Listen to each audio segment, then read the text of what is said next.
আল্লাহ তাআলা তার প্রিয় মানুষদেরকে সবচেয়ে বেশি কষ্ট দিয়েছেন, সবচেয়ে বেশি পরীক্ষা নিয়েছেন।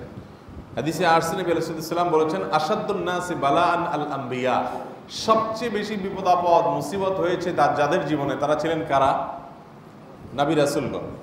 আপনি আমাদের নবী করিম সাল্লাল্লাহু আলাইহি সাল্লামের জীবনী দেখেন, একবারে ওয়াফাতের আগ পর্যন্ত কত রকমের টেনশন আর পেরেশানি একটা মানুষের জীবনে হইতে পারে, সবগুলো তাকে দেওয়া হয়েছে। মক্কা বিজয় করেছেন, তার সামান্য কিছু পর দুনিয়া থেকে চলে গেছেন।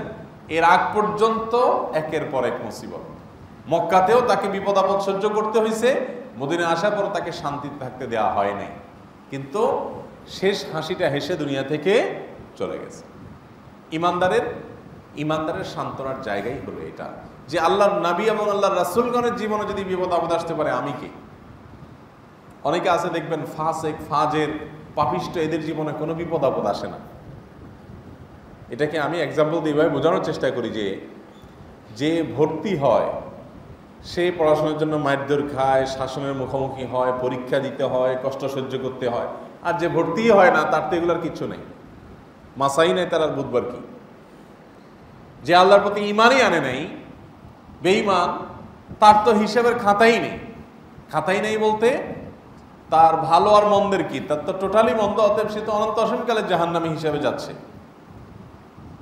আর যে আল্লাহ তাআলার প্রতি ঈমান আনয়নকারী বান্দা, তার জীবনেই তো কঠিন হয়। আপনি যখন দেখবেন আপনার ছেলেটা সিগারেট হাতে নিছে, আপনি যদি টের পান আর চোখের সামনে কোনো রকম পড়ে যায়, তাহলে আপনি তো উত্তম মধ্যম দিবেন সন্দেহাতীতভাবে, তাকে শাসন করবেন।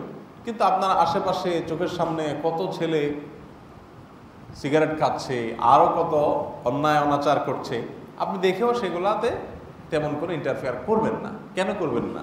কারণ এগুলো তো আমার ছেলে না, এটা আমার ছেলে।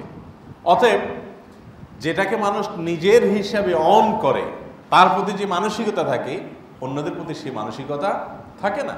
একজন বেঈমান, একজন অবিশ্বাসী মানুষ, একজন ফাসিকের সাথে একজন ইমানদারের পার্থক্যের জায়গা হলো এখানে। এই জন্য মোহতারাম হাজরিন, জীবনের যত মুসিবত আসবে, জীবনের যত কষ্ট আসবে, জীবনে যত বিপদ আসবে, এই প্রত্যেকটা বিপদকে আশীর্বাদ হিসাবে নিতে হবে এবং আমার জন্য কল্যাণকর মনে করে আল্লাহর পরে তৃপ্তির ঢেকুর গিলে শুকর আদায় করা এবং সবর করতে হবে।